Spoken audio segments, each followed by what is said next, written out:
হয় তিনি মিথ্যাবাদী, নয় তিনি শিশুর মতো সরল, যে শিশু আজকে জন্মেছে। জাস্টিস মানে ন্যায় বিচার, সেটা কে দেয়? প্রথমে দেয় রাজ্য সরকার।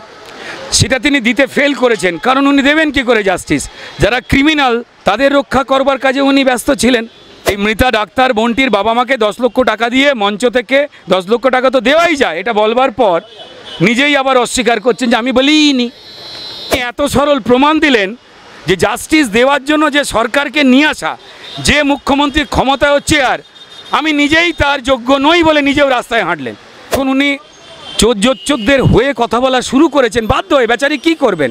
তখন থেকে তিনি এই ভালোবাসা হারাচ্ছেন। কুণাল ঘোষ যেভাবে মমতা বন্দ্যোপাধ্যায় সর্বনাশ করতে চাইছে যে আমি একা কেন জেলে যাব, উনি আমায় জেলে পাঠিয়েছেন, আমি ওনাকে পাঠাবো, এই সত্যটাকে না আপনারা অপমান করবেন না কেউ। দাদা, মুখ্যমন্ত্রীর গলায় ফের শোনা গেল যে ম্যানমেড বন্যা, ডিবিসিকে আবার দুষছেন এবং বলছেন ডিবিসির সঙ্গে সম্পর্ক রাখবেন।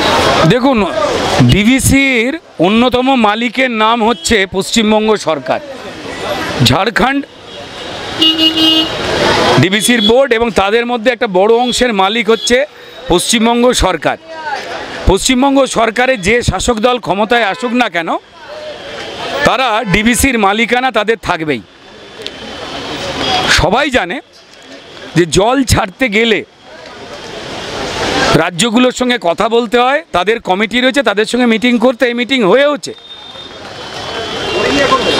পশ্চিমবঙ্গের ডিবিসির আন্ডারে নয়, যে খাল বিল যেগুলো রয়েছে পশ্চিমবঙ্গ সরকারের, কেন্দ্র থেকে হাজার হাজার কোটি টাকা আসবার পরেও যেটা খনন করতে হয়, পলি তো জমে, নদীর গভীরতা কমতে থাকে, তার জন্য সেন্ট্রাল গভর্নমেন্ট ফান্ডও পাঠায়, যেটাকে বলে ড্রেজিং।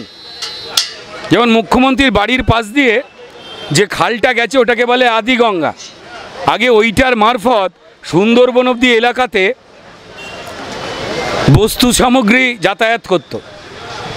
তারপর গাড়ি বেরিয়েছে, 4 চাকা বেরিয়েছে, যেখানে মুখ্যমন্ত্রীরা ওই নদীর পাড়ে জমি কবজা করে নিজের নামে দলিল করে নিয়ে এখন নিজের বাড়ি বলছেন।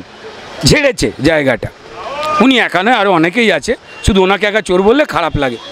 তো যাই হোক, এবার উনি কিভাবে মিথ্যে কথা বলবেন বুঝতে পারছেন না।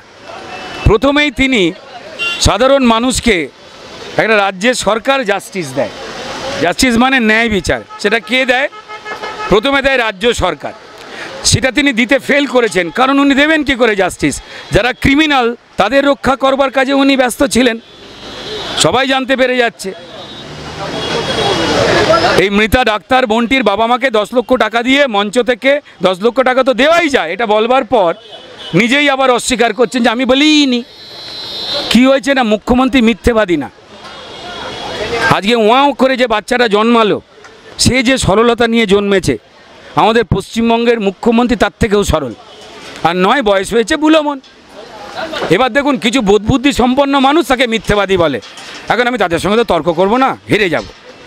হয় তিনি মিথ্যেবাদী, নয় তিনি শিশুর মতো সরল, যে শিশু আজকে জন্মেছে।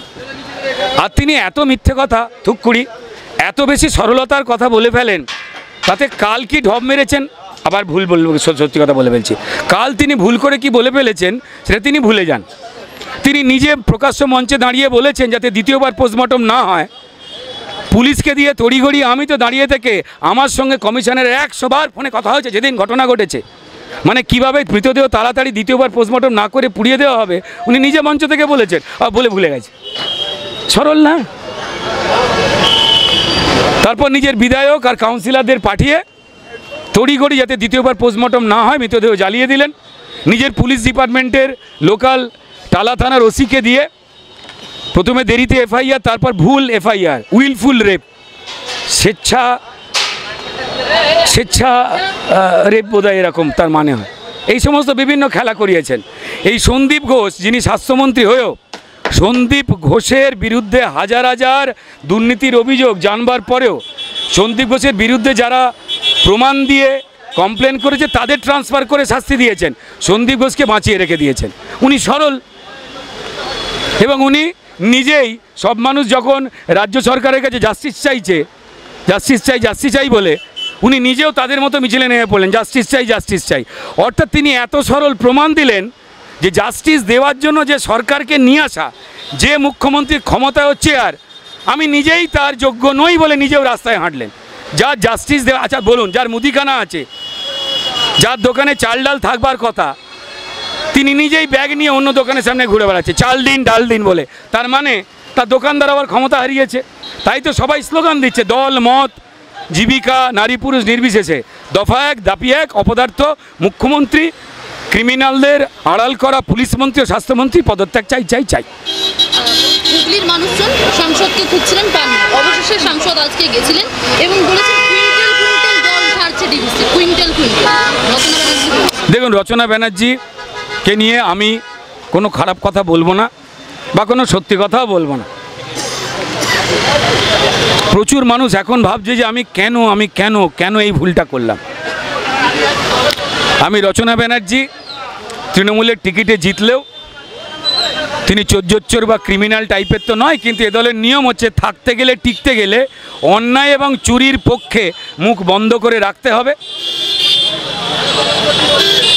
এবার এটা রচনা বন্দ্যোপাধ্যায় কদিন মেনটেন করতে পারবে নিজের ব্যক্তি স্বার্থের জন্য, সেটা রচনা বন্দ্যোপাধ্যায়ের বিবেচ্য বিষয়। তিনি ধোঁয়া করেছিলেন, তারপর বলেছিলেন এমনিতে তো সব ঠিকই আছে, একটা স্কুলের বেঞ্চ নেই, ছাদ ভেঙে পড়ছে, এমনিতে সব ঠিকই আছে, স্কুলটাতে কিচ্ছুই নেই কিন্তু এমনি সব ঠিকই আছে। এটা সবাই দেখেছে এবং হেসেছে। রচনা বন্দ্যোপাধ্যায় অভিনয় জগতে আমার সিনিয়র এবং কলিগ, তাকে প্রচুর মানুষ নিরপেক্ষভাবে ভালোবাসতেন, কিন্তু যখন উনি চোরদের হয়ে কথা বলা শুরু করেছেন বাধ্য হয়ে, বেচারি কী করবেন, তখন থেকে তিনি এই ভালোবাসা হারাচ্ছেন। আমার মনে হয় যে মনুষ্য সম্মানটা অনেক বেশি রচনা দেবীর কাছে দামি। উনি কি করবেন ওনার ব্যাপার, ওনাকে বলবো আর কোনো, খালি বলবেন যে আমার দল আমায় মুখ খুলতে বারণ করেছে, তাই আমি কিচ্ছুটি বলবো না। উনি জানেও না যে ওনারই মুখ্যমন্ত্রী নির্দেশে জল ছাড়া হয়েছে, উনি জানেও না যে ওনার মুখ্যমন্ত্রী বা পুলিশ মন্ত্রীর নির্দেশে যাতে দ্বিতীয়বার পোস্টমর্টম না হয় তাই তিলোত্তমাকে জ্বালিয়ে পুড়িয়ে দেওয়া হয়েছে। উনি জানেও না যে ওনার মুখ্যমন্ত্রী সিবিআই তদন্ত এড়াবার জন্য ওই টালা থানার ওসি অভিজিৎ মণ্ডল যখন অসুখের মিথ্যে ভান করে হাসপাতালগুলোতে ভর্তি হবার চেষ্টা করছে, আর হাসপাতাল অন্যায়কে সাপোর্ট করবে না বলে যখন এই ভদ্রলোককে ভর্তি নিচ্ছেন না, তখন এই হাসপাতালদের বিরুদ্ধেই মুখ্যমন্ত্রী সরকারি মঞ্চ থেকে দাঁড়িয়ে ক্রিমিনালের মতো তার পক্ষ নিয়েছেন। উনি জানেনই না ওনার মুখ্যমন্ত্রী বা দলনেত্রী মমতা বন্দ্যোপাধ্যায় তিনি ডাক্তারদের মঞ্চে স্বাস্থ্য ভবনের সামনে বলেছেন আরজি করে যে ক্রিমিনালরা এই মেয়েটাকে নৃশংসভাবে মেরে ফেললো তারা আমার বন্ধু নয় এবং এই ক্রিমিনালরা আমার শত্রুও নয়। এই কথাগুলো যদি রচনাদেবী মন দিয়ে শোনেন, আমি বিশ্বাস করি রচনাদির হৃদয়ের মধ্যে মনুষ্যত্ব আছে। তিনি চাল চোর ডাল চোর চাকরি চোর নন, তাই তিনি নিশ্চয়ই এরপর মানবিকতার পক্ষে কথা বলবেন, মনুষ্যত্বের পক্ষে কথা বলবেন। সংবাদ মাধ্যম তো রয়েছে, পাশাপাশি তৃণমূলের মুখপাত্র অন্যদিকে সামাজিক মাধ্যমে দাপিয়ে বেড়াচ্ছেন, পাশাপাশি ঘাটালে গিয়ে ফটোশ্যুট করছেন, আবার তার পাশাপাশি গানও লিখছেন। কীভাবে দেখছেন এত